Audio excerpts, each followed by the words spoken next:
must be our goal and our guide. And all that we strive for as a human family, dignity and hope, progress and prosperity, depends on peace. But peace depends on us.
Good morning, Africa. Good morning, the world, wherever you are in the world. Thank you very much for watching Punchline Africa television.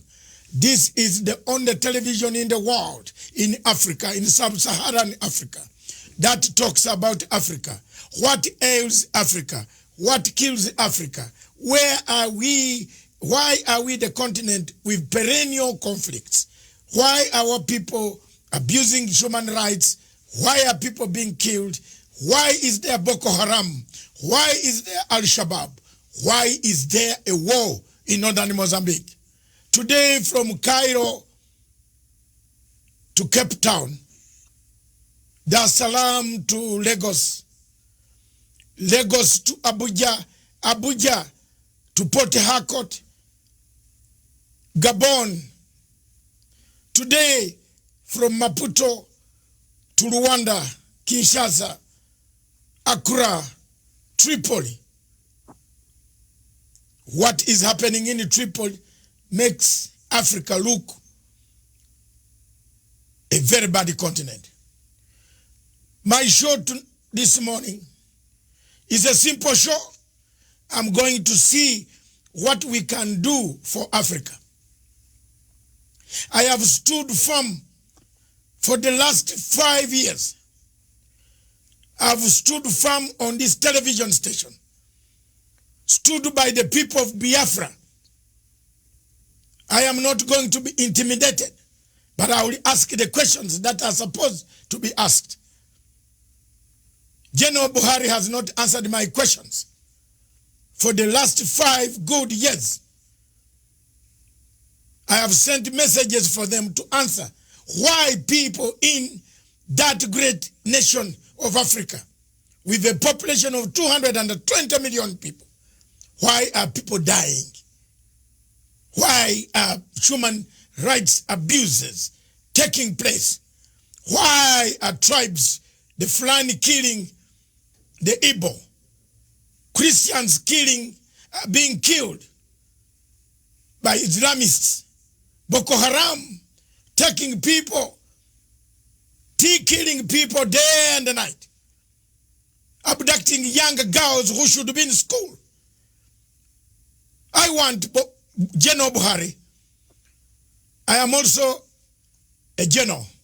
I left the army with a rank lower than yours, but in the rank of a brigadier general by rebel activities that I've conducted worldwide to struggle, the struggle for my country. We shook hands and we left. But I want to ask a question. Why have you left Nigeria to collapse, an economic big hub for the people of Africa? We look at you with the huge population, and you are there as a president, claiming to be a president. That you have no moral authority. You promised people in your first term, General Buhari, that you will finish Boko Haram in 100 days. Are you part of Boko Haram? These are the questions that I want to put across. Our television station wants people to understand why Nigeria is collapsing, why Nigeria is disintegrating. Is there a state called Nigeria anymore? Because I don't see it. It has fallen to bandits, hostage takers, kidnappers, Boko Haram, people coming, corruption, people coming in the southeast, killing people. The people of Onitsha. I have a friend in Onitsha who always documents everything. And by the way, Buhari, I'm also an international lawyer. I'm waiting for Fatou Bensouda to leave the scene. If they have spared you there, I'm going to take you there. I have a right as a citizen, as a member of the United Nations, as a member of International Criminal Court. My country has signed a signatory to ICC. I'll deliver you there. It doesn't need a Nigerian to deliver you in the ICC. So take notes on this show and understand we are not joking. You might joke with Nigerians whom you cut their limbs off every day. But some of us are going to take serious international channels to make sure that you land in, whether you wait as a president today or a former president, you will be answerable to the atrocities that you have committed against the people of Nigeria and the Biafran people. Thank you very much. My guest today in the studio, whom I'm interviewing, this is the general headquarters of Punchline Africa Television. We want to take the opportunity to thank the government of Republic of Kenya, the East African community, the African continent, for listening to our plea, giving us the freedom to discuss issues that destroy Africa. We have no regrets for stating statements truthfully what is going on in Africa. The truth is that there is no Nigeria anymore. And if Africans are waiting for Nigeria, and they go to AU and they say, we have Nigeria, we have Buhari, maybe we have Buhari 6.1 feet, but we don't have Nigeria. I have no good words. His Excellency, President Buhari, has to pull up his socks. We are crying for the Nigerians, for the state of Nigeria. It is collapsing. The killings, the murder, the rape, the defilement, the destruction of property, the slaughter of youth, because of one thing they ask for, freedom to express themselves, is what makes me very upset. But let me cool down and I come to my guest. My guest today is Mr. Mazi Nnamdi Kanu, the leader of indigenous people of Biafra. Welcome to the show, Mr. Nnamdi Kanu. Thank you. Thank you very much, sir, and thank you for having me on your wonderful program today. It's an honor I've been looking forward to for a very long time. For very many years we've been watching you, and I'm glad to be here today. Thank you very much. Today we are honored, and we want to start off by giving you a chance for us to know you, because many of my people in Kenya, and as you are aware, Kenya is a member, is the chairperson of Africa Peace Security Council. The authorities in this country, Kenya, are watching. They want to know the difficulties that you have. Two, Kenya also has a lot of Nigerian refugees who have come to Kenya to apply for asylum, especially from the southeast of the Biafran area. They are here. And we should not keep quiet and tell lies. There are many here. They want to know in East Africa, in Uganda, in Tanzania, in Zimbabwe. I've found very many of them. Zimbabwe has given them a lot of asylum. We want to know you. Who are you, sir? I am Mazi Nnamdi, kanu, the leader of the Indigenous People of Biafra, IPOB. I represent every aspiration and hope that over 70 million people harbor all over the world. Our job is to restore Biafra in peace and not in pieces by seeking a very simple route via a UN-supervised referendum or plebiscite, as the case may be. We are here to restore our land to the way it was before the white man came.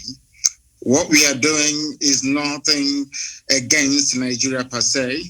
What we are trying to say is Nigeria as presently constituted is not working, and we are doing all we can to try to raise the levels of human development, of our understanding, education, health sector, the economy, and all the rest of it.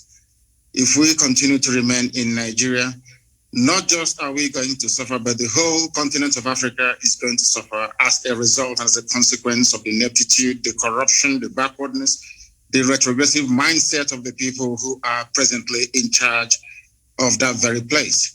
Initially, most people tend to see us as not being Pan-African enough. I am a Pan-Africanist. I believe in the unity of the African states. My preference will be for Africa to have one nation, one government, one people, even one language if that is possible. I am a subscriber to the very fine influence of Kiswahili amongst the people of East Africa. And I wouldn't mind if that were to be the lingua franca for sub-Saharan Africa. I don't mind at all. But we must face reality and we must face facts. We as Africans are tribal by nature. We are ethnic by nature. That is why every Christmas, every Easter, every celebration that we have, we go back to where we come from. We go to our villages. We go to our town. That is who we are. And we're not going to deny that. What we are trying to do is to reassert who we are before the white man came and destroyed every vestige of honor and dignity that we once had. And in Biafra, we are going to restore that. And from Biafra, the rest of Black Africa will also be free. Thank you very much. Thank you very much for explaining the position of Pan-Africanism. Because critics talk about, as much as we are Pan-African station, we always talk about Pan-African unity. But I've argued my case before the AU, and they said, you cannot talk of Pan-African unity. One part of Africa is bleeding. How that cannot be? In Nigeria, there's one part bleeding. In Gabon, Cameroon, there's one part bleeding. We can't talk about Pan-African and leave people who are bleeding. I am happy that you have touched the word Pan-Africanism. Many Africans, including your former leaders, have said Nigeria needs rearrangement. I picked something from you. I want to see this rearrangement. What is this? Babangida, former President Babangida said Nigeria needs a rearrangement. Yes. Because it can't work anymore. The marriage cannot work. It is true that the marriage cannot work. It is true that the people, the Igbo, are discriminated. When they go to Abuja, they are told go home. Where yet the home is Nigeria. Abuja is Nigeria. I've done investigative work undercover, and I've discovered all these things I'm not being told by you. But I've been with my Nigerian people who have actually ended up being discriminated in their own country. So given this scenario, I want to find out from you, from what perspective do you think Africa should come in, the whole of Africa should come in to bring the plight of the Biafran people, the indigenous people, whom you have been fighting for? How do we come in as Pan-Africans? How you can come in is by doing what very courageous leaders in Africa did in relation to the case of South Sudan. Because in the case of Nigeria, the center can no longer hold. Everyone knows, the whole world is aware of the fact that we are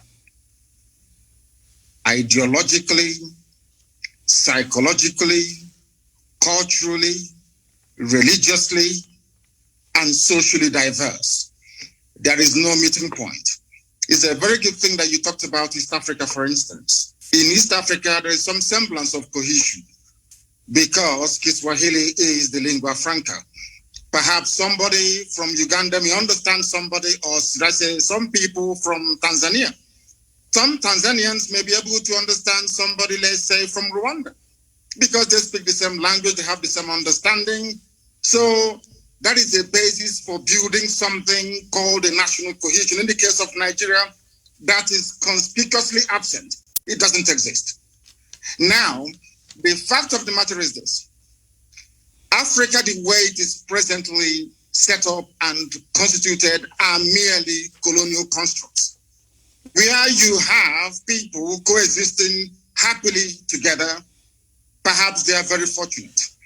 In the case of West Africa and Nigeria in particular, I have nothing, and I repeat, nothing in common with your average Fulani person. I have more things in common with even a white British person than I do with a Fulani person. I mean, we have nothing in common. Their value system is markedly different from ours. We cannot see eye to eye. I'll give a very simple example. The recent case of the banning of the movement of cattle on foot in the southern part of Nigeria, for instance. In the north, that is a normal thing for them to have. But in the south, it is absolutely strange having people walking around your neighborhood with AK-47. At the slightest provocation, they kill people. That type of culture is alien to those of us from the south. And that's what we are trying to say. And it's a very good thing that we are not alone in seeking for a distinct, or should I say separate identity. Our Oduduwa, our Yoruba brothers are also asking for the same thing, because they too have come to the realization that this Nigeria is unworkable. The Middle Belt is doing the same thing. It is not born out of hatred for anybody. That is the mistake that people keep making all the time. Most analysts and, should I say, news journalists tend to think that somehow we hate Nigeria. Of course, that is not the case. What we deplore, what we detest and cannot live with is the level of hypocrisy, the level of ethnic jingoism going on, being, of course, perpetrated by the Fulani people. And this is what I want all Pan-Africans to be able to see, that Biafra will be there piloting and moving the affairs of the whole of Africa forward. Because we have said it repeatedly, without Biafra standing on its own, the rest of Africa will continue to suffer and to flounder. And for us to be able to get to where we are supposed to be to, there has to be a very comprehensive and holistic rearrangement of the present state of Nigeria. You are well aware. I ask you to go and read the comments and statements coming from Katina Lang, the British High Commissioner to Nigeria, for the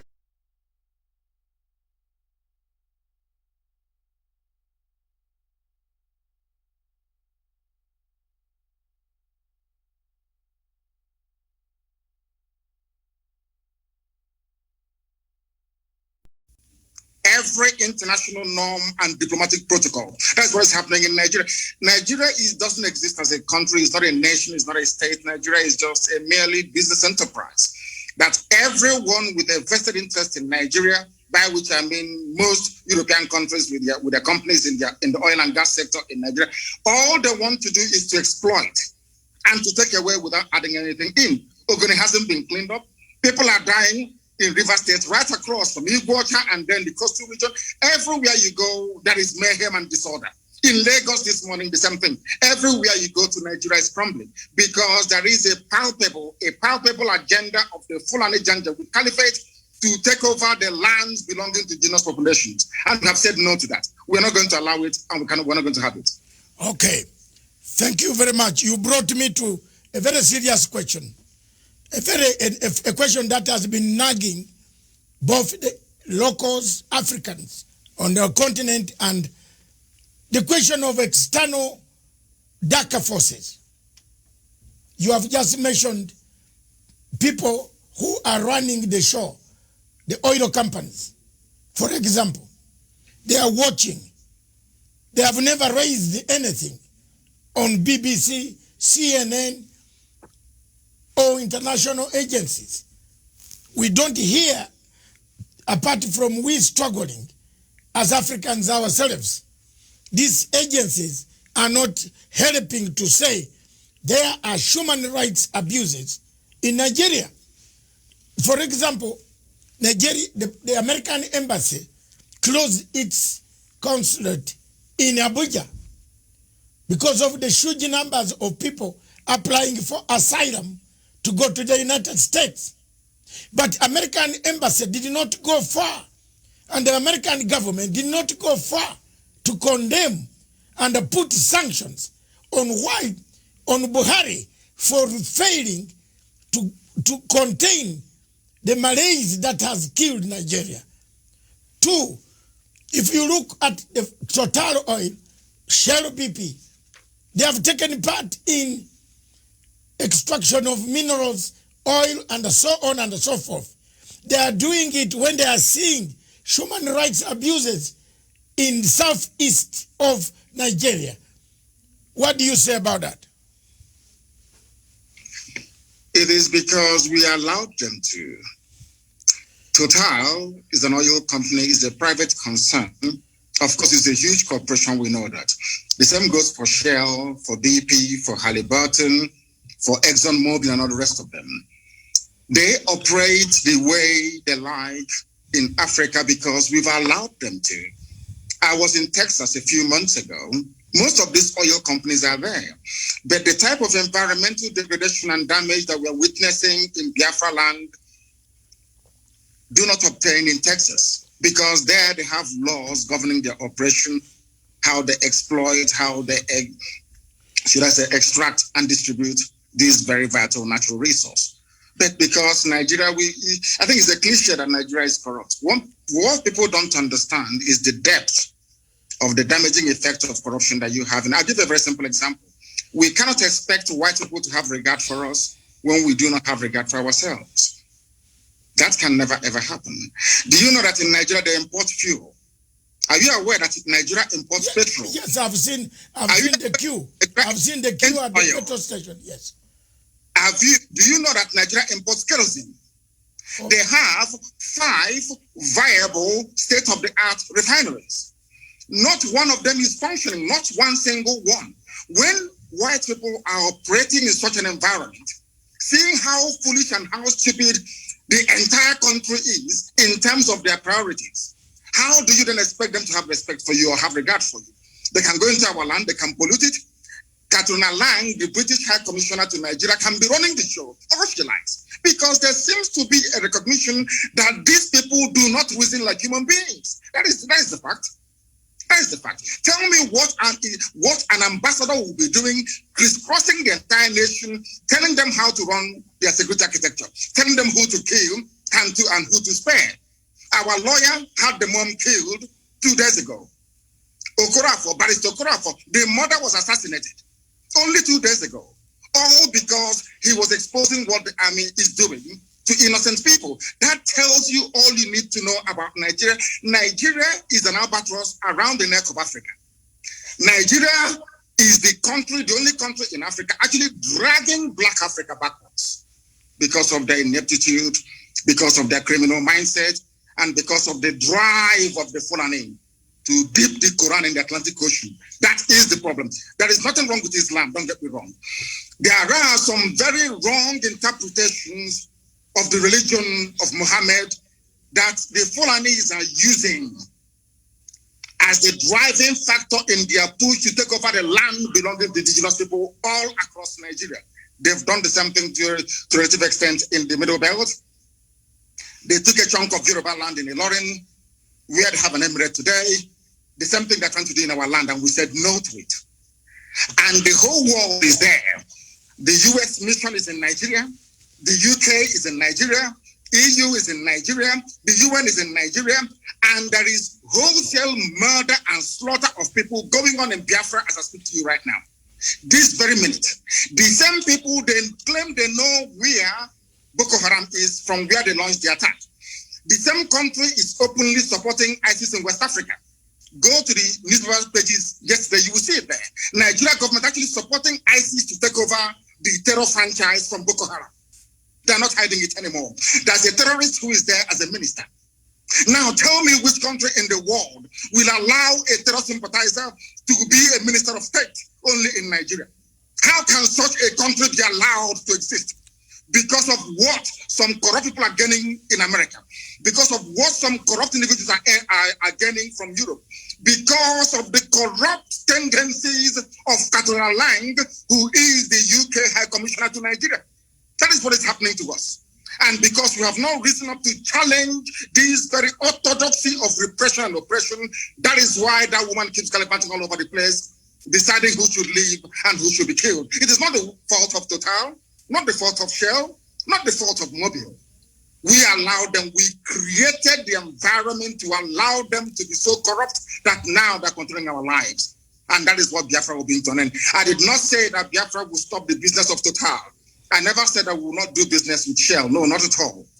But it has to be business between two human beings, not a set of human beings and one set of animals. Thank you very much for that question. Let me come back to the question of referendum. You parted the ways, and most of us have parted the ways with Buhari about the referendum. The people of Biafra have said, and the entire Nigeria, not only Biafra, most people that I meet or whom I've met, including Obasanjo, several times I've confronted Obasanjo. By the way, me and Obasanjo, we can't sit on the table for 2 minutes without exchanging tables because I can't manage. I have asked, and Obasanjo asked, why don't you give a referendum? The marriage is broken. The marriage is gone.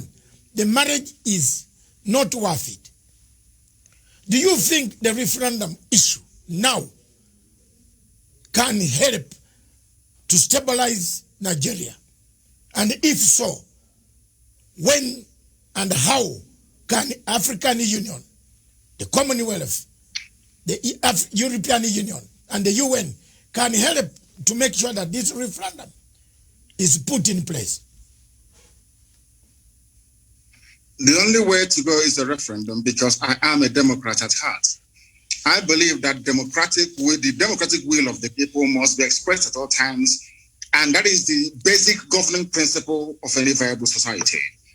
I am an advocate of referendum, and the sooner they conduct it, the better. It's been muted in the past through their so-called rejigging of their constitution, through their so-called Sovereign National Conference, which has been coming on and off from time to time. Any new arrangement that seeks to keep Nigeria together as one must be subject to the will of the people. So either way, a referendum is going to come anyway. It may be delayed, but it is ultimately going to come. Now, one thing you must understand is this. There are very corrupt countries around the world. Maybe on the surface of it, they're not corrupt. But they have very corrupt operators that will prefer Nigeria to remain in the very hopeless state that it is in at the moment. Nigeria is in a very hopeless state. A lot of people are making money by virtue of the corrupt nature of Nigeria. Do you know that Shell BP can sell 1 million barrels of crude oil in a day and only report that they only sold 100? Do you know there is no meter? Where the crude oil is being loaded onto the tankers at the terminal in Biafra land where I come from, there is no meter. You can take as much as you like and declare whatever you like. These interests want to keep Nigeria one. Every ambassador to Nigeria gets a welcome handshake of $1 million. Once you're posted to Nigeria from a well-to-do country, so to speak, the ambassador is bribed immediately there and then. That is how you start your work. You will not believe what I'm about to tell you.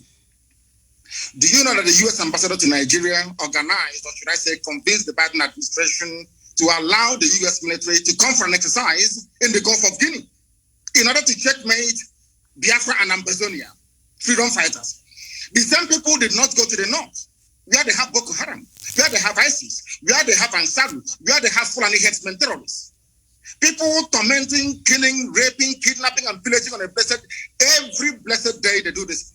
Do you know that it is not the recommendation of the U.S. ambassador to Nigeria that U.S. must commit their troops to the north? But they are in the Gulf of Guinea, exercising, saying that we're there to fight crime both on land and on sea. But there is no crime going on. The places where the crimes are going on are all in the Sharia north. And I want to bring you back to this idea of referendum once again. Do you know that the Northerners, the Fulani people, they agitated for Sharia in the 12 northern Fulani-controlled states of Nigeria, excluding Middle Belt? Do you know that your good friend, as you are saying, Obasanjo, gave it to them? It's not my no referendum. They're your good friend because I hate him more than you do. Okay. The man is a joke. Let me tell you this. Do you know that the Fulanis campaigned, including Buhari, of course, the late one who is in Saudi Arabia somewhere in a shallow grave? Do you know that these people campaigned for Sharia to be introduced in Fulani-controlled northern states? I think about 12 or 13 states. There was no hoo-ha. Nobody opposed them. In other words, the Fulanis themselves have divided Nigeria into two by virtue of their insistence on having Sharia. That is why today the Chief Justice of Nigeria is a Sharia lawyer, not a secular lawyer, not a secular judge, a Sharia court judge elevated to the position of the Chief Justice of a secular federation. Now you tell me. Your Excellency, Nnamdi Kanu, is this the man, the Chief Justice, who said his papers were eaten by termites? That's correct, yes. It's him. Oh my God. That's the type of yes, continue. It's him. He is a Sharia court. He's an alkali in a Sharia court. But today, he is the Chief Justice of a secular state practicing common law. How do you expect us to accept such nonsense? Who in their right mind will live under such condition? Who in their right mind will? That is what we want Africans to understand. It's not that we hate anybody. We are Pan-Africanists. I want one Africa. I want one united Africa. But an Africa found on the basis of justice, fairness, equity, and progress. Not one found on retrogression, on backwardness, on corruption, on stealing, and on looting. That tells you all you need to know about Nigeria. Can you tell me why they're deploying troops to Biafra at the moment? Killing people every blessed day. The same people drafting or asking their troops to be deployed to Biafra land, they know where Boko Haram are. They know where to find ISIS in the north. But they will not go and confront them. It's only to come to the east to kill people because we are peaceful. Such injustice we are no longer prepared to tolerate. And that is why, referendum or no referendum, we are going. We are going. It's as simple as that. Thank you very much, Your Excellency Nnamdi Kanu. Let me bring you back to 1966.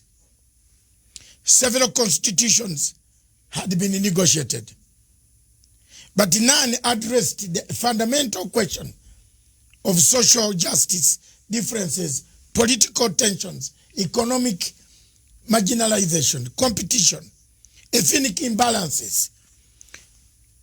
In all this, from 1966, several constitutions have been brought. People started fighting. In 67, the war ended. Since then, military took power. Obasanjo, Babangida, another one who died, and another one, several of them.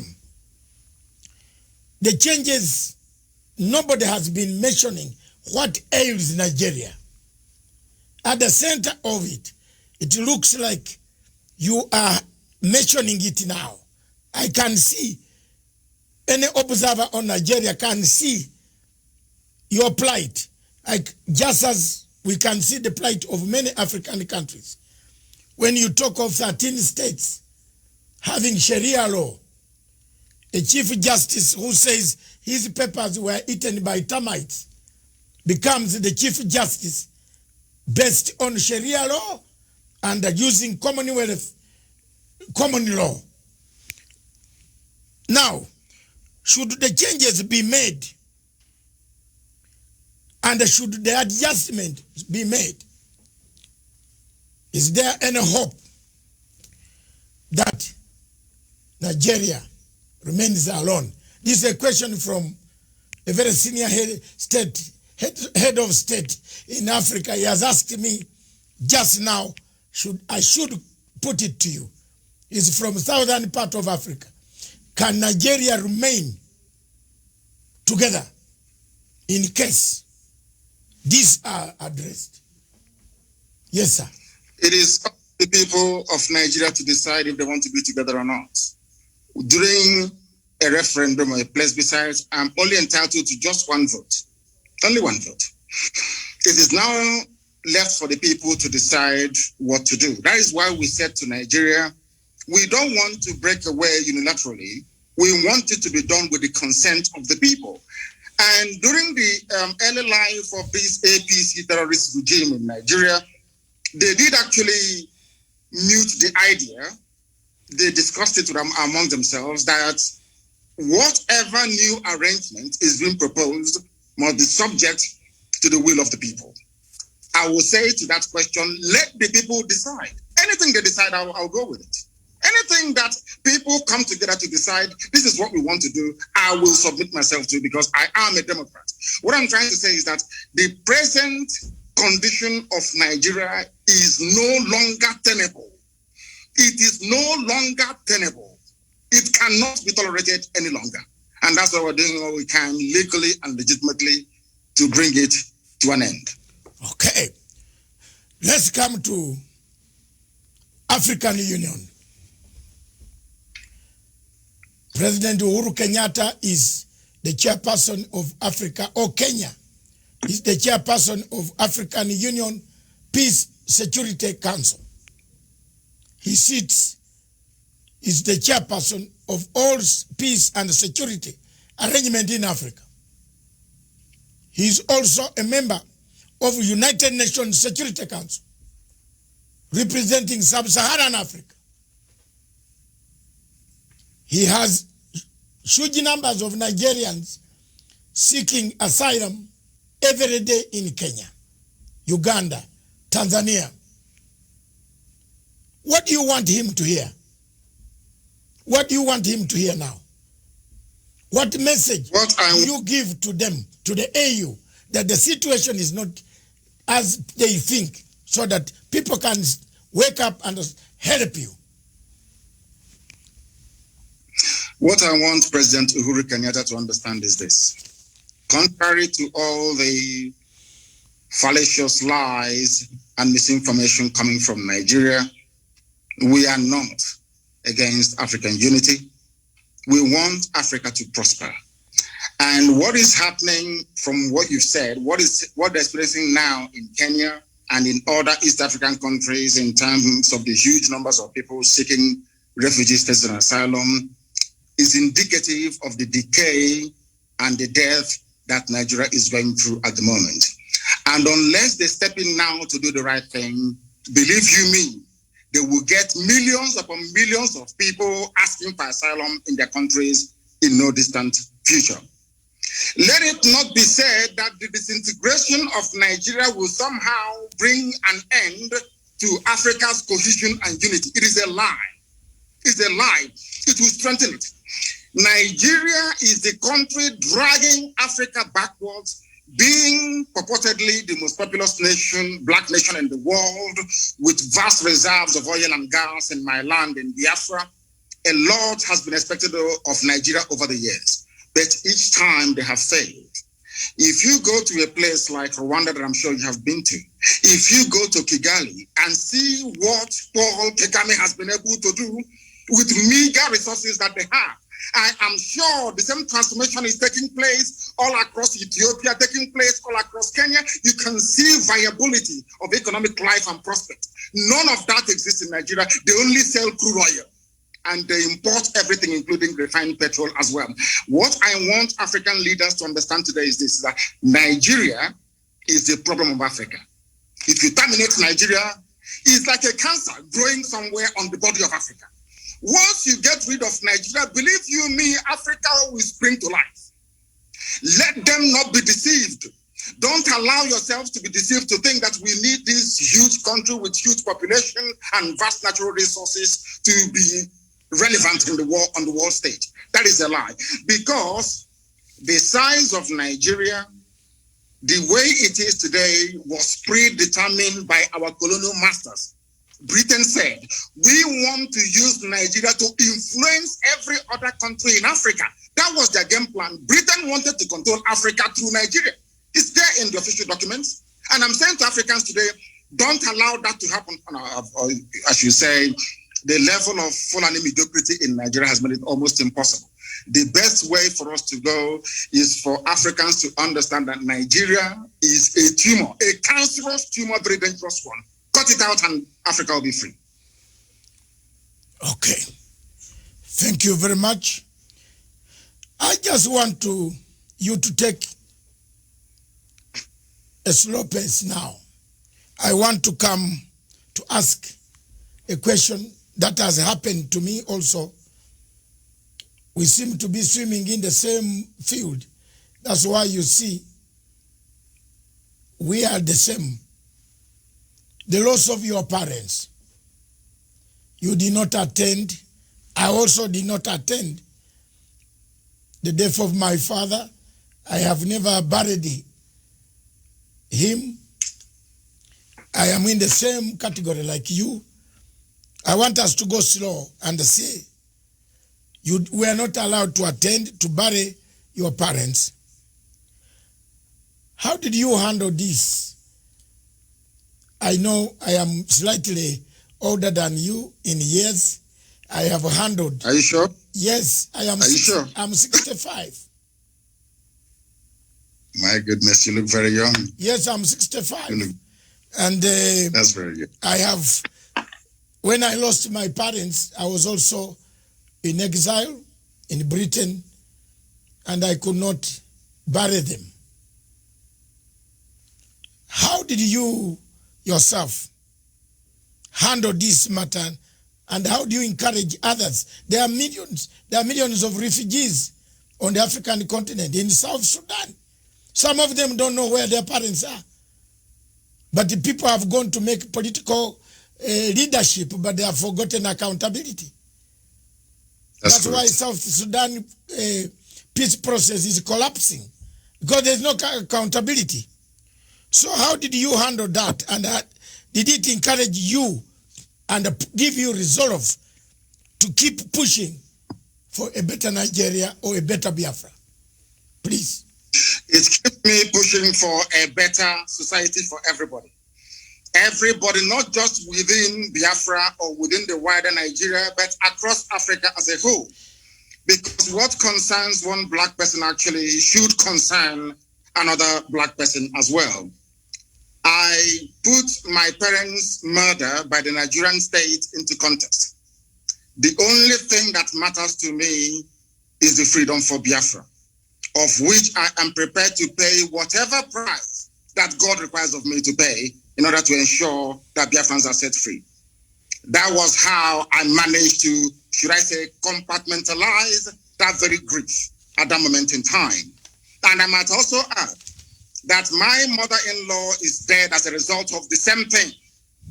2 days ago, one of our lead attorneys, they actually threw a hand grenade into the mother's car and killed her and burnt her body only 2 days ago. I see these things as necessary sacrifice that we must go through in order to restore Biafra, that is essentially the kingdom of God upon the face of this very earth. For that, we are prepared to pay whatever price that we are called upon to pay to ensure that the people of Biafra and every other ethnic group being oppressed in Nigeria and wider Africa is set free. That's my mindset. And that was how I dealt with it. As horrible as it was that I couldn't attend as the first child and as the first son, my father's burial, my mother's burial, but I see them as being very essential sacrifices that one has to make in order to ensure that these people are set free. Thank you very much. I am also the first son, so maybe that's why I started fighting for the Biafran people. Let me come back, take you back to the question of Boko Haram.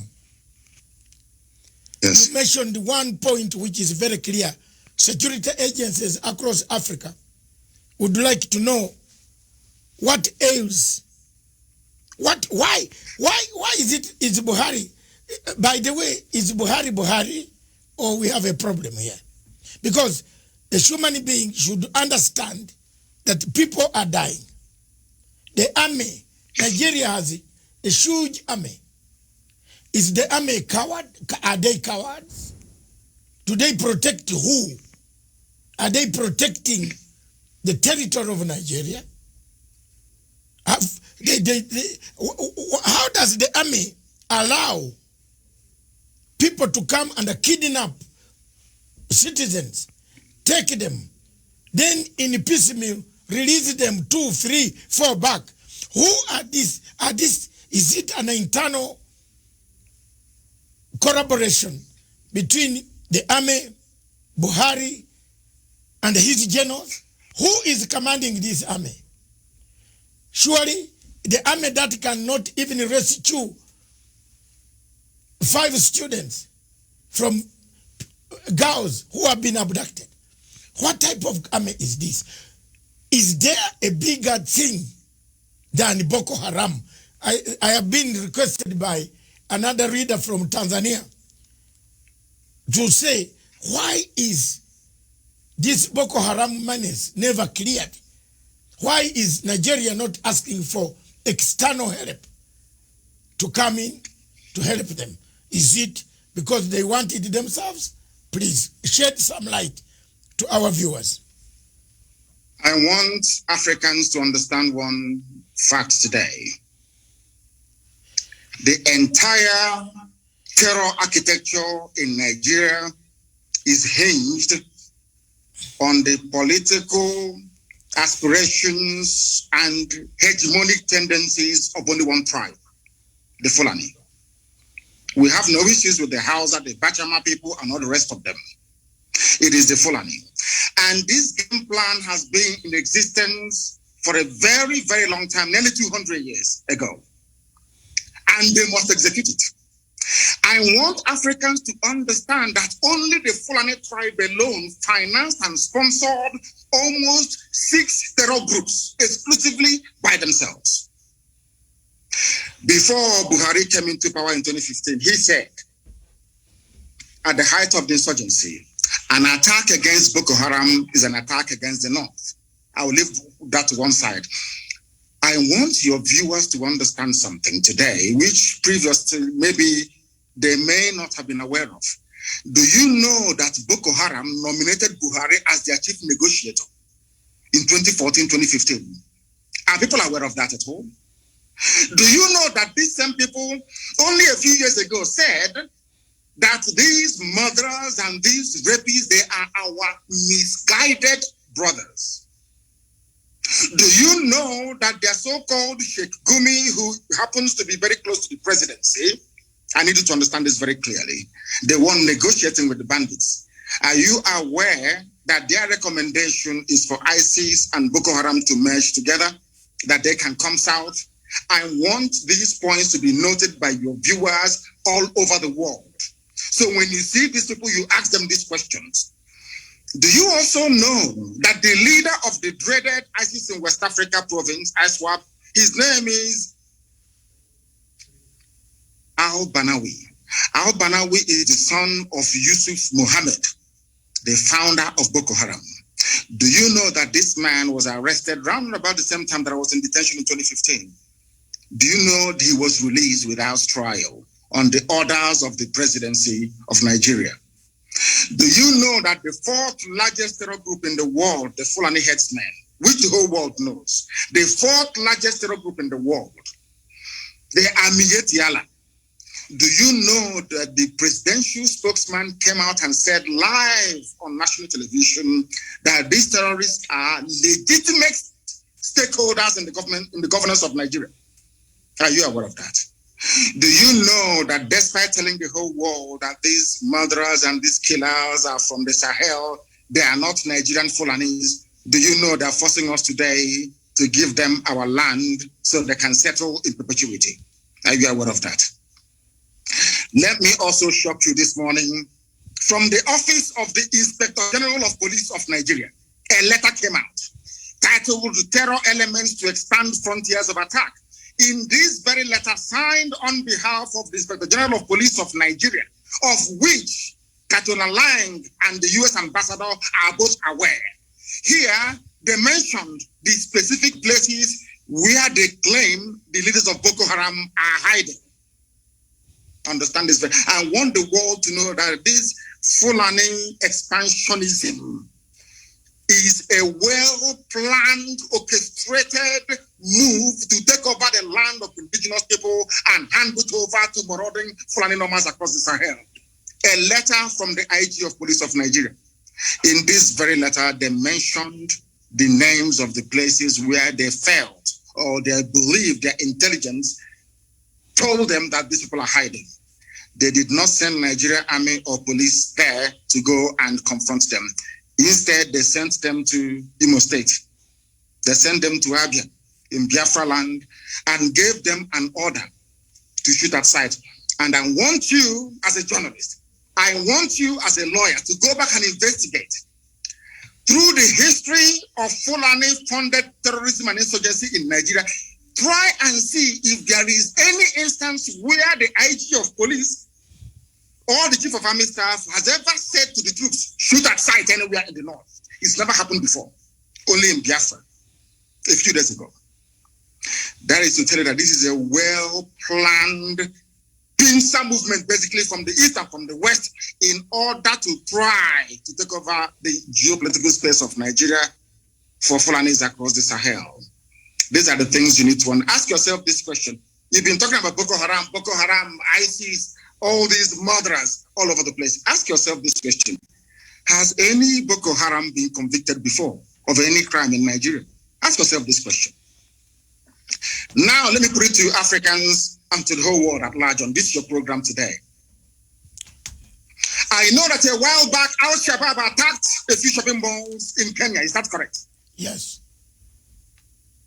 Now, maybe you live in Kenya. You are now residing in Kenya. Is that correct? Yes. Don't worry. Yes. I am here.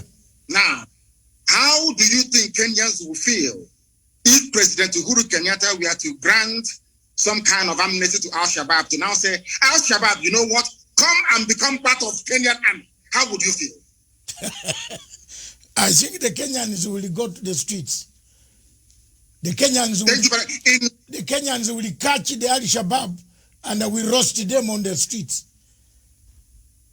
Now, let me tell you this. This is something that Africans don't know. Yes. Do you know that Nigerian army being sent to Biafra land today contains elements of Boko Haram and ISIS in it? Yes. Because they are now part and parcel. I've seen the reports, yes. Now, let me ask you this question. When people say we shouldn't fight the army or their police, how do we know who they sent to us? How can you distinguish between a terrorist in army uniform and a serving patriot in Nigerian army? That's the question I'm asking the whole world to answer. How do we know? They incorporated terrorists into their security architecture. How do we know who is who? Okay. How? How? Thank you very much, Your Excellency. Let's just take a short break and take water because it is hot in here. And I think wherever you are is also hot. It is, yes. The interview is fantastic. It has generated one of the huge numbers in the history of Pan-Africanism and this television station. So let me take some water. You take some water. We resume in 2 minutes. Okay. 2 minutes. Okay, sir. On that question Thank and you. the world, how do you differentiate between Boko Haram and Nigerian army? Simple question. When Boko Haram has been inscripted, that's better English, Yeah. inscripted in Nigerian army to come and kill the people of the Southeast. That is the question on the table. When we return, this is Matsanga Africa Perspective. In Matsanga Africa Perspective, we look for hot spots. One of the hot spots is Nigeria. Is Nigeria disintegrating? Is Nigeria fragmenting to pieces? Is there leadership in Nigeria? Is General Buhari the general we saw 10 years ago? Or this is a different person? How can a leader allow his people to die? How can you inscript a Boko Haram to be a minister in your own government? Oh my God. Is there something wrong? A country that we all looked at as a country, the big giant of Africa. We saw everything in Nigeria. Now it looks like what my good writer, the man who wrote the things fall apart, Chinua Achebe, was right. The center cannot hold anymore. This state is going. Don't go away. Just we are returning. This is a fantastic show from Punchline Africa Television. We are interviewing His Excellency Nnamdi Kanu, the leader of IPOB, Indigenous People of Biafra. Thank you.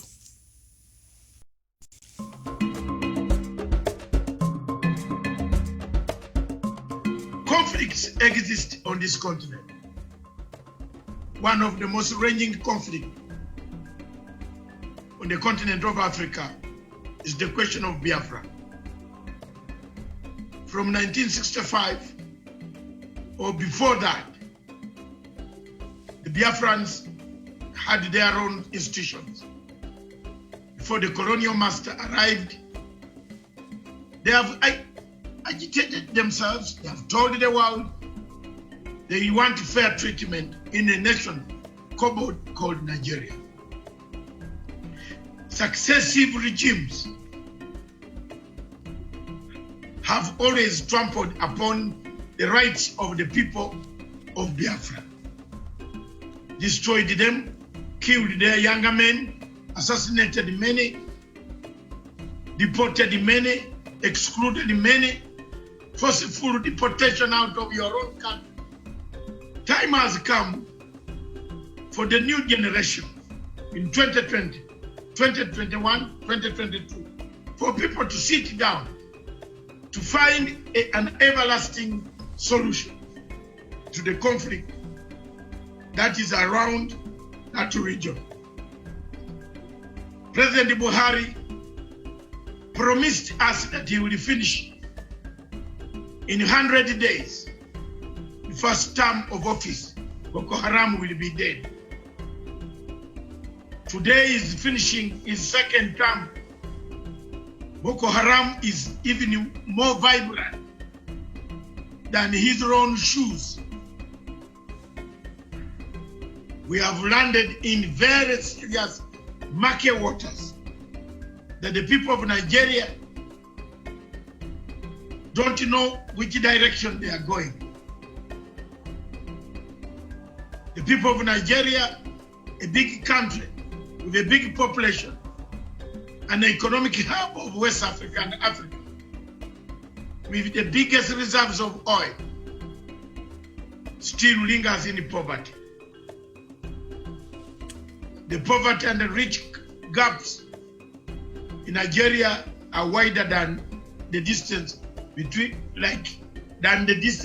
Mars and Earth. What can we do for our countries in Africa? How do we unite? For us, our role is to speak, to defend the voiceless, to chart our way forward, to find a solution. The only way solution can be got on the Biafran issue is a referendum, which Buhari and the government president have refused. But sincerely speaking, Nigeria needs rearrangement. If that rearrangement does not come today, tomorrow, or the other day, one day it is going to explode. People can be pushed, but they cannot be pushed beyond what Biafrans have been pushed. The suffering is too much. Pictures that I cannot show on this television. I call upon President Uhuru Kenyatta as a member of the United Nations Security Council to see that some of these problems should be resolved and a resolution is passed of sitting down to understand the difficulties of the nations, especially in Nigeria, in Cameroon, because the problem of Biafra is also similar to the problem of Amazonia. The English-speaking people have no say in Cameroon. They are taken as second-class citizens. Biafrans are also taken as second-class citizens in a country called Nigeria. Their problems are compounded with a dictator who has lost direction, who doesn't know where the wind is blowing from, whether east of Sahara or west of Sahara. He's going north when the wind is going north, south. Therefore, it's blown one leg going up, one leg going down. Look at the picture of Buhari standing 6.1 feet, being blown apart. Thank you.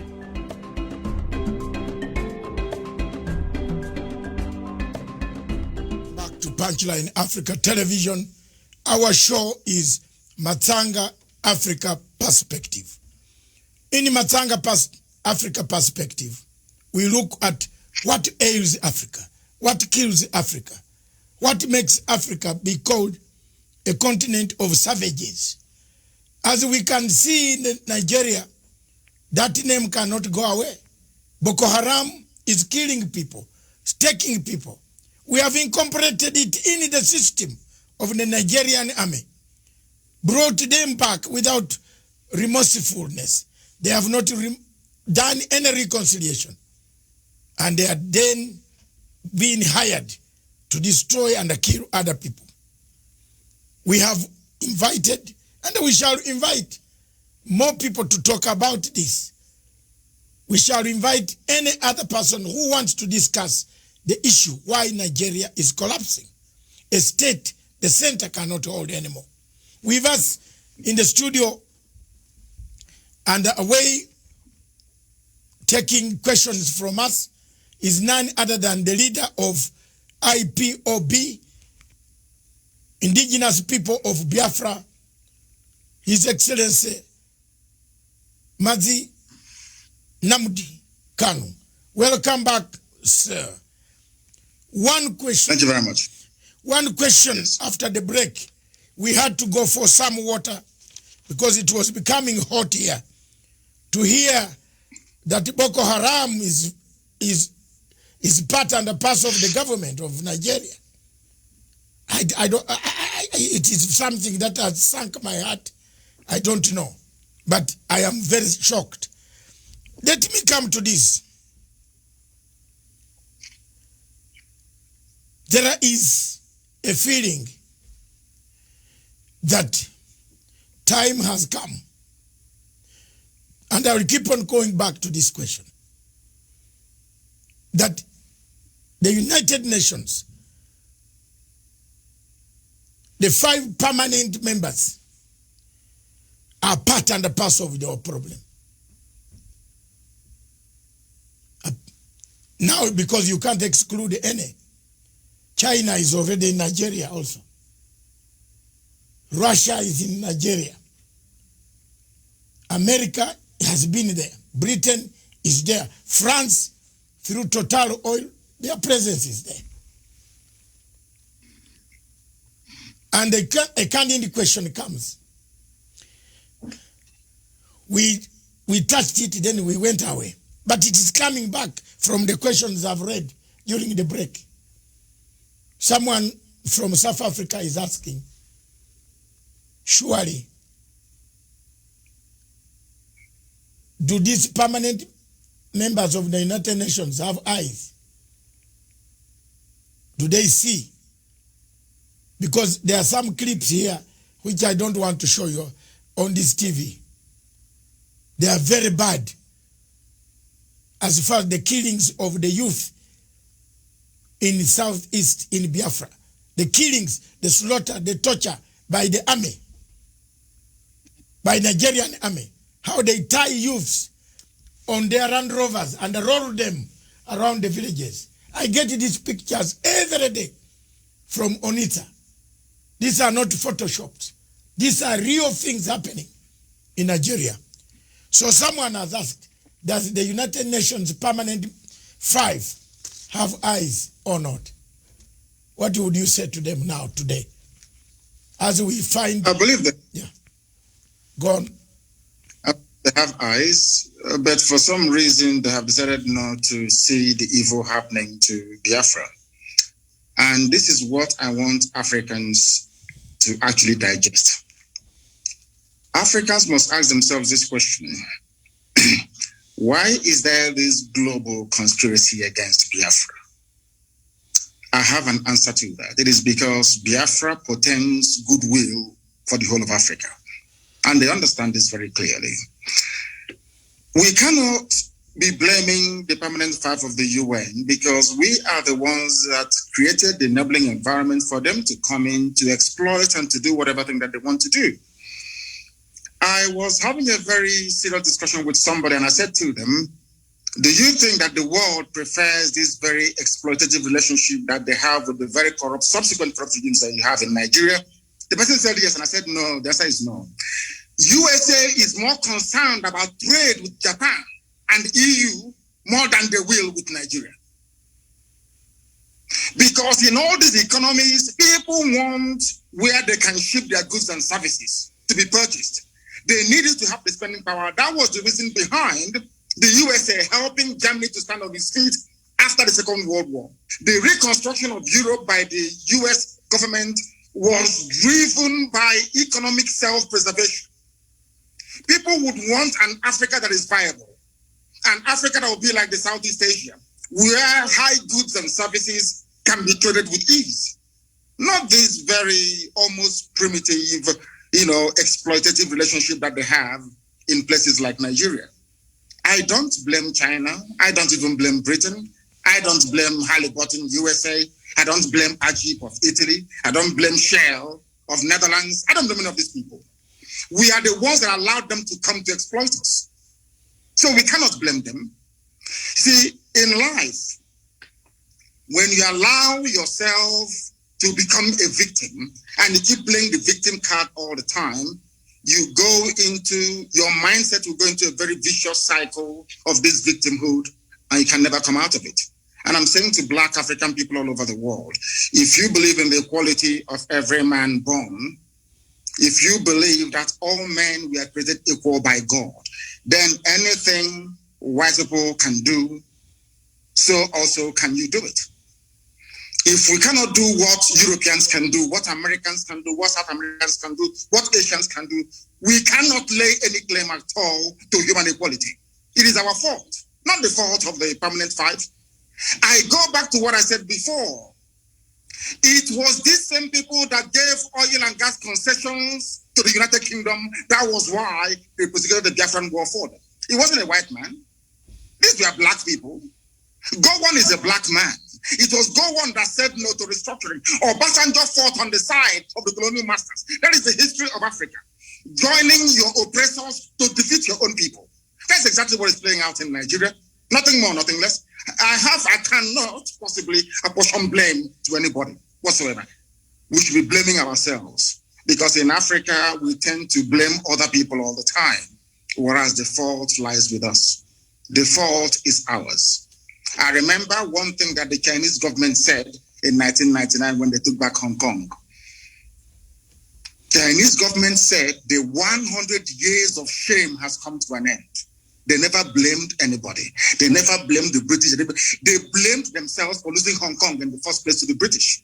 And that is how real men should be able to appraise their condition. That we are poor, we are ravaged by poverty, disease, ignorance, and backwardness in Africa is our fault. Not the fault of the Europeans. If we decide to rise up tomorrow to say enough is enough, believe you me, we can transform Africa within only 2 years. After all, Paul Kagame is doing something in Kigali. Why can't we replicate it everywhere else? We must learn to put our people first. When a head of state gets up in the morning and buys a property in Europe, what do you expect? That means you don't love your people. When he gets up in the morning and decides to buy a private jet, that means he doesn't love his people. And these are clear facts. I cannot blame anybody for our plight. I blame ourselves for it. And that is why we are rising up. And I want to make this thing categorically clear so that the whole world can understand me. It doesn't matter what they do. It doesn't matter what the greatest powers on this earth does in relation to Nigeria. Biafra is going to be free, or we all die in the process. I swear to God Almighty in heaven. Death is better than what we are passing through right now in that zoo called Nigeria. And we must be free. I said must. We are not begging anybody for it. It's about, before the white man came, there was Biafra. Before Britain was created, Biafra existed for over 5,000 years before the formation of Britain. How did they decide where I should live? How did they decide which identity I should have? How can a white man come from Europe and decide to call me a Nigerian? What is the meaning of Nigeria? Nobody knows.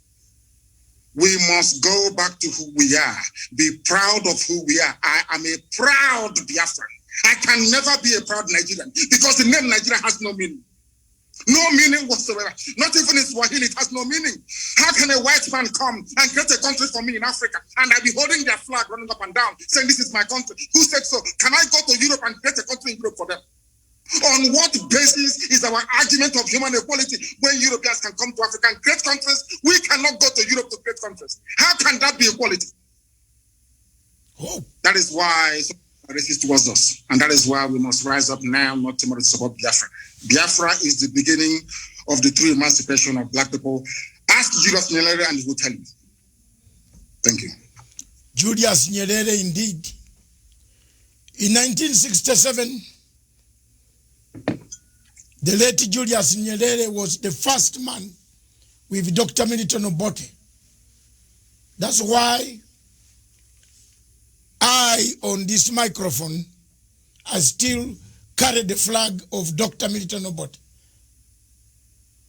They are the first countries in Africa to recognize Biafra.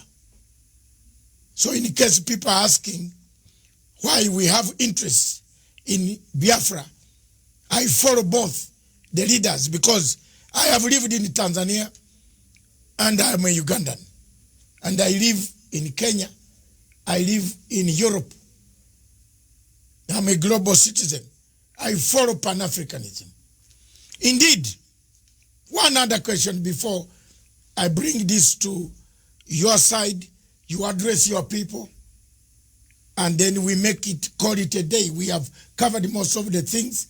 Some of them you will bring them in your own address, which you will be given a chance to do so in 15 minutes also.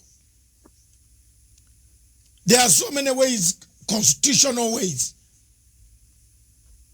of struggling for freedom. I believe you know where I'm going now. Yes. We have tried. For over 10 years you have tried. You have done so well. You have awoken the people and said, wake up. We are being slashed one by one. Buhari has allowed people to buy daggers.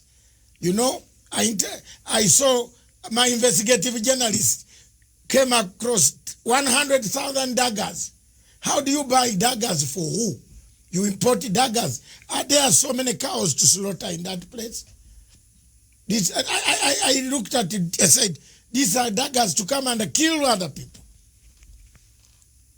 If the constitutional route of referendum fails,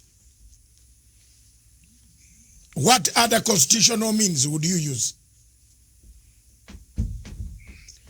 We insist on constitutionality. Yes. And we are going to have it. When Reverend Dr. Martin Luther King started to try to rearrange the social order in America, some people felt it was impossible to do, but eventually he succeeded. When Nelson Mandela, and I'm sure your good self, and all other anti-apartheid campaigners started, even with the support of Margaret Thatcher and Ronald Reagan, this is something people don't know, that Ronald Reagan, a very powerful president of the US, and Margaret Thatcher, of course, the young lady, they all supported apartheid South Africa. They did. They were the ones that labeled ANC a terrorist group. Some people don't know this. It was only a few years ago that the name of Mandela was, should I say, erased from the logbook of terrorists in the United States of America. People don't know this. We are going to insist on what is ours and what is right. We've been occupying our land in perpetuity since the creation of man on this very earth. Somebody came and decided to change our identity, and we said no. The person said, okay, if I'm leaving, I'm going to hand you over to a more brutal caretaker, which are the Fulanis in this case. And that is why they're killing us and killing us till tomorrow. I want to draw your attention to something very, very critical. The order given by the Inspector General of Police of Nigeria to predominantly Fulani soldiers and Fulani police people to go to Biafra land to kill people. Had this announcement been made by any other police chief anywhere in the world, believe you me, there will be someone to appear in Hague the next day. I want to read for your audience. I'm going to quote him verbatim what he said. The IG of police in Nigeria said, he's a Fulani man, mind you, don't mind the media shout, do the job I command you. If anyone accuses you of human rights violation, the reports will come to my table and you know what I will do. So take the battle to them wherever they are and kill them all. Kill Biafrans all. Don't wait for an order. What another order are you waiting for when Mr. President has ordered you to shoot anybody carrying AK-47 assault rifle? Quote me, even a dead policeman can be tried and dismissed from the force, and his family will not get his benefits. And this is from a police chief. Do you know the funniest thing, or should I say the most astonishing thing of all? The EU has a presence in Abuja, in Nigeria. The British High Commissioner is there, Katuna Line. The US Ambassador is there. They've not said anything at all.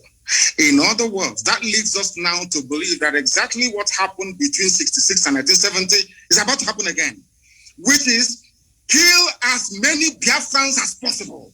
I want all Africans to understand this, that this very policy of genocide and slaughter is sanctioned by the US Ambassador in Nigeria, sanctioned by the UK of all people.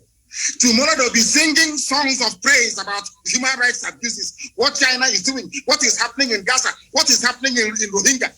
But in Nigeria, they sanction the killing of Biafrans in broad daylight. What sort of justice is that, I ask?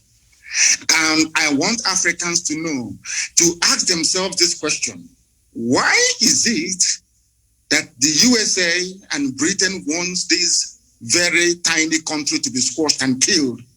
What is it that they have that is driving them so mad? Because the future progress of Africa lies in the land of Biafra, and they do not want black people to be developed. That is why they're doing what they're doing. Look at a whole, should I say, high commissioner running all over the place, telling the country how to be run. The same things that Kwame Nkrumah, Julius Nyerere, Azikiwe, all of them, Patrice Lumumba, Jomo Kenyatta fought. The same thing that Mandela fought. Black people are now tolerating it. The same thing we are fighting. We want independence, we want self-rule. Today, this very morning or afternoon or evening, one single woman, is crossing the whole of Nigeria, telling the Nigeria police who to kill, telling them who to shoot at. Now tell me how I can be in a country where the chief of police have targeted my people for extermination and the whole world is quiet. Tomorrow they'll start blaming us for one thing or the other. But we're not backing down because Biafra is coming, and I assure you no Jupiter can stop it. Thank you. Thank you very much. I just want to ask my final question. what does the future look like for Biafra? I'm interested in that. What does the future? Because let me come first. I've struggled for Sudan.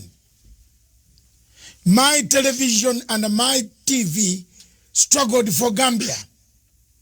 You remember you were listening to me when Yaya Jammeh switched off all television stations in Gambia. I took my satellite quietly in Gambia. And Yaya, with all the army, could not know that I was broadcasting from his own place. I took my satellite phone and we did help to liberate Gambia. I'm proud that South Sudan today, I played a part to call Dr. Riek Machar.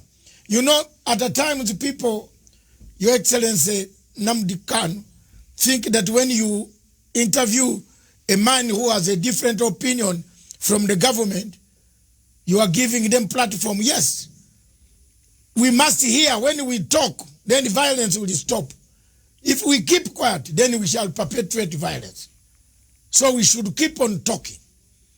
And I picked up a phone called Riek Machar in South Africa, where he had been put under house arrest.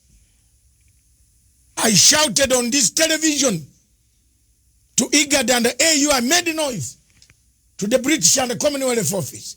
I said, how do you lock a person who should be negotiating peace in South Sudan? Took about 2 months, 3 months. Riek was set free, was told you can now start the negotiations. Everything I've touched on African continent in my 65 years, I've resolved. I resolved a big, huge conflict in Uganda. I think you already know. Between the Lord Resistance Army and the President Museveni. People feared to go to the bush to look for this man, younger man called Kony. Very young, still 40-something. I went. I said, you are killing people. People want you to talk. And we have come here. If you want to kill us, you can also kill us. I'm a determined man. I want you to paint for us a picture of a Biafra that does not look Savimbi way. You know where I'm coming from. You have read the Savimbi history. I do. We give him everything, then he turns up, he misuses, he lets us down. Sudan, South Sudan, look, we give them time. Riek comes back, they fight again over power. I have been there for Cameroon, the Amazonian people. I'm bringing them again. Now they have several factions. You don't know whom to call. One calls you, don't call that one, don't call this one. That, you see, these are things that worry me in Africa. Paint for me the picture of a Biafra you want. Yeah. Whether today, tomorrow, whether you are there or not there, whether I'm there or not there, we want to see the picture of a Biafra. I love the people of Biafra myself. I love them with the bottom of my heart. From the bottom of my heart, I love them. I don't care about Buhari, what he can say. Whether we meet at the AU, I will point fingers at him. I will. It is coronavirus that has made us not meet now. But if AU was meeting in Nigeria, I would wrestle him. I don't care. Because this is something that is paining the people of Africa. And you can't wear long kanzu, this long clothes, and come there to impress us with your perfume when people are dying. Therefore, I want you to paint for me a picture of a Biafra. What type of Biafra do you want? The type of Biafra I want is the Biafra of my ancestors, the land of the free, where people are allowed to pursue their daily endeavors without interference from any higher authority, where individual and collective autonomy of every component, ethnic, nationality within Biafra will be guaranteed, not just by law, but by virtue of our existence as dignified human beings. A Biafra that will be demilitarized, a Biafra that will be forward-looking, innovative, creative, run on clean, green energy, not reliant on gas or petrol. A Biafra where the police will not bear any arms. A Biafra where people can live and die and you will not see an armed soldier anywhere around you. A genuine republic, a land belonging to the people. We are going to cement this in the way we structure our society. A Biafra that will attract inward investment. A Biafra that will consider every necessity of life as being a human right. Not just in words, but in deed. A Biafra where there will be no strife nor rancor. A Biafra where all men and women will be equal, regardless of their religion, their sex, their creed, their orientation. A Biafra that will maintain open borders to every black soul on the face of this very earth. I do admit that geographically, in terms of landmass, we may not be that huge. The Biafra will operate, or should I say, run an open door policy. Every black person on the face of this earth will be an honorary citizen of Biafra, as long as you're not tainted by terrorism. That is the type of Biafra we want to run. A Biafra where Europeans will sit back and say, we never knew that such innovation and creativity will be possible. A Biafra that, should I say, the likes of Rwanda is a forerunner to, because today they are doing very well as well. That is the type of nation we are going to build. A truly democratic nation, not through the force of arms, but through dialogue and negotiations at all times. Nobody is going to lord it over anybody else. My ancestors never did. That is why we remain the only people not to conquer any other piece of territory, and nobody conquered us until the white man came and our temple fell in 1904. That is the land we're going to go back to. A Biafra of very many nations, a Biafra of autonomous nations within, governing themselves according to their own rules, where nobody will sit at the helm of power and dictate for others what to do. And we are going to accomplish it by the grace of God Almighty in heaven. Now, I know that constant references are being made to Southern Sudan. But I want to let people understand that even after the USA became free from British colonial rule, they also went through a very bitter civil war. And that did not stop them today from becoming preeminent in every sphere of human endeavor, militarily, economically, socially, in every way. So I do believe very strongly that Southern Sudan will rise up to be strong once again. All these are teething problems.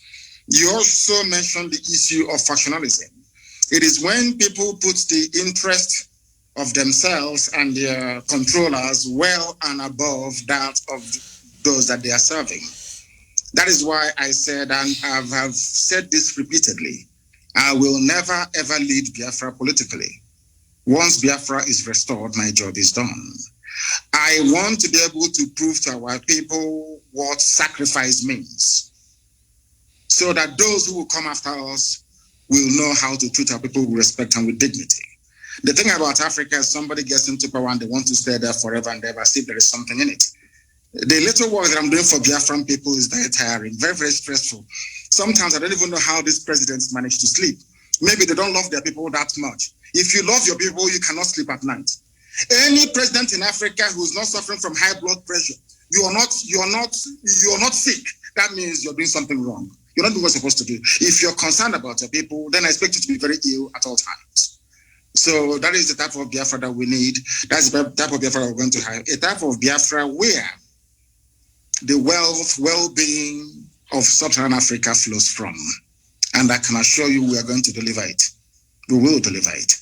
The Pan-Africanism that we talk about is going to start from Biafra, because mind you, I did not say that we're just going to have Biafra and then we shut up all the borders. No.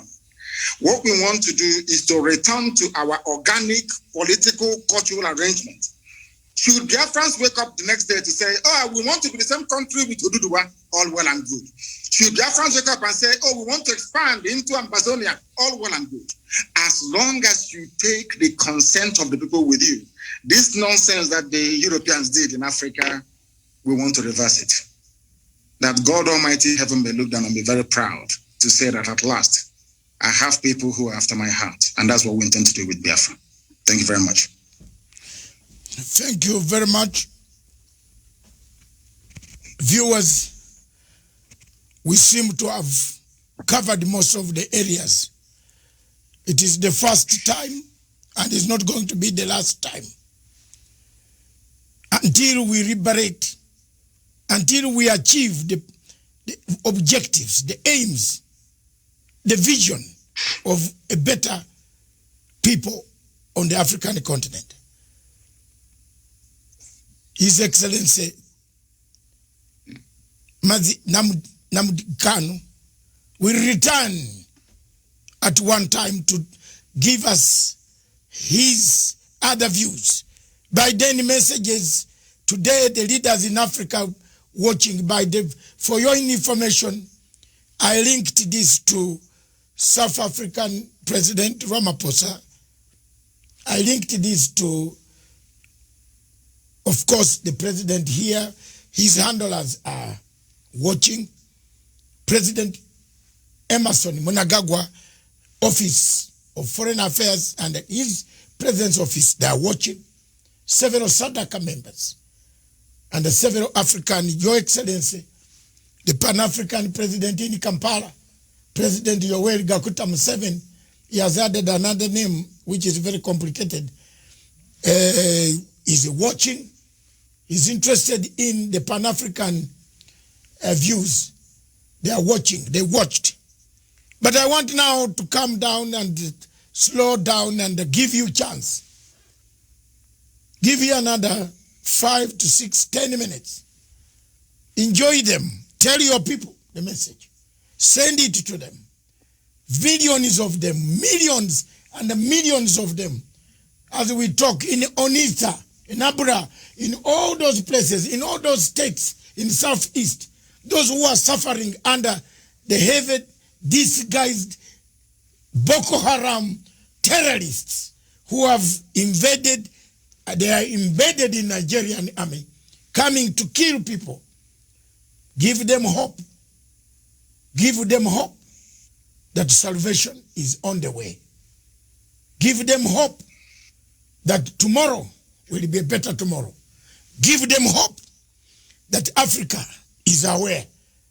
Give them hope that the world is not doing nothing. What we have done today has enlightened so many people, so many countries, countries that have Nigerian refugees who are fleeing because Nigeria is disintegrating. They are benefiting from this program. And it affects the security of the entire Africa.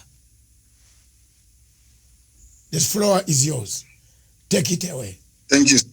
Thank you. Thank you for having me on this program. I've been a very big fan of yours for very many years. And I have studied you extensively. Once again, accept my most humblest respect to you and to the entire crew that put this thing together today. I want our people to understand one very thing. At the end of this very race, Biafra is going to emerge. It doesn't matter what anybody does. And to our African friends and brethren, I want them to also understand this. We talk about Pan-Africanism. Pan-Africanism cannot take off without Biafra, because we do need a genuinely free country in Africa to be able to drive that very critical and important initiative. We are seeking to build a country that God Almighty in heaven will be very proud of. And though the Janjaweed, the Fulani Caliphate have sent their armies of conquest into our land, that this very day, we don't even know if those who are killing us are doing so on behalf of the Nigerian state or they're doing it on behalf of the Islamic Caliphate. Because as we well know, ISIS is now in Niger State. Very soon they'll be in Kogi, and then from Kogi they'll come into Anambra, and the real war will begin. Remember, very many years ago, I told you one very critical point for you to bear in mind at all times. So basically to guide you in all your deliberations and you're thinking about Biafra. They're going to kill us. That is true. But that is not going to stop Biafra from coming. We are going to do all we can to defend our land and to defend our people. The whole world may appear to be against us, but we have done nothing wrong. That is the most frightening thing about this whole thing. If you ask the world, what did Biafra do wrong to you? Nobody can tell.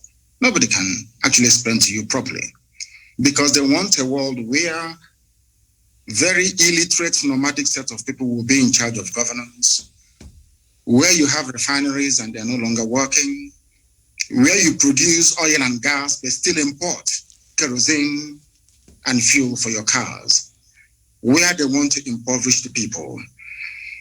For those who may not be acquainted, or should I say familiar with the book that one of our very good friends wrote in years gone by, Walter Rodney.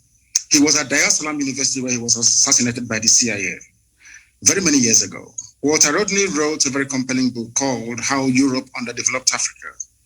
What we are witnessing today is precisely what he was trying to explain to us.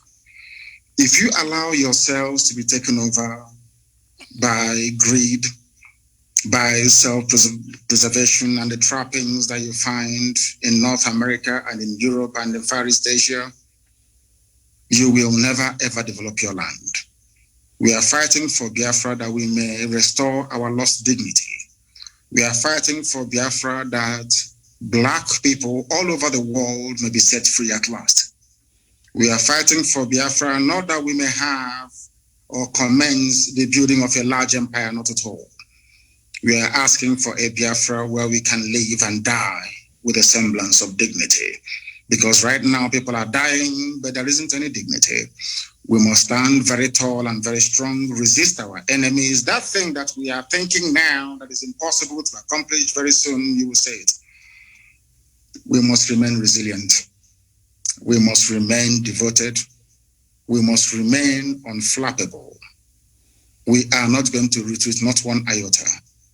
If at the end of this race there is only one Biafran man and one Biafran woman left, may they continue to expand. They killed us, 5 million of us, after the war. After the war in 1970, we had lost 5 million people. But there we are still the largest ethnic bloc anywhere in the entire Nigeria, because God is faithful. And at this very critical time, this very Elohim that we worship is not going to abandon us. I'm not saying we're going to fold our hands in prayer and fasting alone. No, we are going to do what we have to do to ensure the survival of our race. An attempt has been made in the past to exterminate us. The British supported the killing and the mass slaughter of Biafrans because of crude oil and gas. That Ojukwu told Harold Wilson, we cannot give to you. This resource belongs to the people, and that was the end of it. And he said, because of that, we're going to kill you. And sadly, Britain is still doing something till this very day. A supposedly civilized and advanced country, aiding and abating the slaughter of an indigenous population because of oil and gas. Therefore, I'm asking all of you to remain very resolute, to remain very strong. Do not allow yourself to become distracted. We have almost won. As Dr. Matsanga said here a short while ago, we have awoken the consciousness of not just ethnic nationalities within Nigeria, but the entire African continent as a whole. We have won the debate. Now is the time for us to restore Biafra. And once that is done, believe you me, everybody will come to Biafra and to pay homage. Or should I say pilgrimage in this case. So we are winning. Many are dying, I know that to be true. A few days ago, we lost the mother of our very, very formidable barrister, Okorafor. But that's not going to stop us, because I know that they will kill us, we will kill them in the end. Biafra will come. And Biafra is very, very close. I want our people to develop the mindset of the Afghans. Never say die. There were a group of people called the Mau Mau in Kenya. There were a group of people called the Kumeko in our land. These are the two people that fought the British to a standstill. Go and ask anywhere. And the remnants, of course, of Benin Kingdom, we must acknowledge them because they also fought very gallantly as well. We did not fight because we didn't like the Bible that the white man brought to us or the whiskey that accompanied it. We fought because we are free people.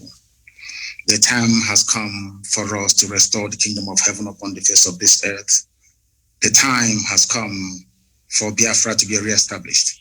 The time has come for Black Africa to be free. The time has come for every Black person, regardless of where you are in the world, to stand tall and to say, I am an African. Remain very strong, remain very resolute, and may Chukwu Kikabiyama be with you all. Thank you. Thank you very much. Thank you, sir. Thank you very much. Before you go, I would like to show you the newspapers in Kenya, in Nairobi. You are very far. You must be missing some of these papers. The Standard. Can we, production team? I'm on the ground now. The Standard newspaper in Kenya. The headline here is not on the Biafra, where we still have. The only problem in Kenya, we don't have a crisis of dividing a nation. We have the Standard newspaper said, who failed Uhuru? The blame game. That's the headline. But one key thing that stands out in the newspapers, why we are struggling to put Africa in order, is His Excellency President Uhuru Muigai Kenyatta last night opened one of the biggest ports in Africa. You talked of Nigeria having oil, but it doesn't have even petrol at a petrol station. Jesus Christ. Terrible. But President Uhuru Kenyatta, while yesterday opening the the port in Lamu, he said this port will connect the east to the west, east to the north, east to the south. That is the thing that we have here now in Africa, in East Africa. We want to thank President Uhuru Kenyatta again for putting infrastructure for people to get in a car and take 10 days and arrive in Anambra. Is it Anambra? Yes. That's right. Yes, that's right. That's yes. what we want. I have been sent so many messages from Dubai. People saying in Anambra, they are married there. Kenyans, Nigerians have married a lot of our people from East Africa. And I hope one day for us, my children, also one of them, my daughters, is married to an Igbo person from Onitsha. Wonderful. We know how to take care of our wives. We are united. Another newspaper says good things about Africa. The Lamu Port roars to life with the president is good. You can see it. Yes. That's it. And another good thing in Africa, I'm looking for Africa stories. For your information, I am a Liverpool supporter for 43 years. Like myself. Or I don't know. My God. Thank you very much. It looks like we are all Liverpool here, but the others don't get worried. We are now struggling to liberate Africa. Don't forget your local team in Biafra, and don't forget. Absolutely. Rangers Football Club is my first love, and Liverpool is the sidekick. My My first team in Uganda is Villa Football Club. Villa, then my team in Kenya is AFC Leopards. Then my team in the world is Barcelona. Wonderful. I die with the people of Cantona. I like Cantona. And you can now guess why I like Biafra. Yes, of course. So thank you very much. Thank you very much. For having me. Thank you very much, Honorable His Excellency Nnamdi Kanu, the leader of indigenous people of Biafra. I want to take this opportunity to thank you and to tell you that my television station is linked, will be linked directly to every system of the Biafran people. Everywhere. Thank you very much. We shall, let's today make a formidable move. I am not here for money. I never asked for a penny from any Nigerian in order to broadcast. I started broadcasting with passion. I have already told you one of my daughters is married to a man from Onitsha. And this man comes to my house, tells me the story. You know, in London, he tells me the story. I have been a supporter of the people. That Obasanjo there, you see walking free. It was me demonstrating at the Nigerian embassy for Abacha to release him with Chief Abiola. I wanted them released together with Osuji, who is the president of ICC. We used to come there every Friday for Obasanjo to have freedom. But when Obasanjo came out, he looks for money. Anywhere you find Obasanjo, you know he's looking for money. I'm sorry to tell you, Nigerians, may God bless me for being truthful and honest. There's no conflict. There's no conflict Obasanjo has ever solved in Africa. Even when even when we went for Zimbabwe Troika in Melbourne House, Obasanjo sided with Australia to expel Zimbabwe from the Commonwealth. That's the man you have. But thank you very much, God. Jesus Christ, hold us. Don't tire. Keep on the struggle. Keep fighting. I will. Keep democratically sending the message. You need a referendum. Peaceful ways. Don't give up. May God hold your hand. Thank you very much. Thank you. Thank you, sir.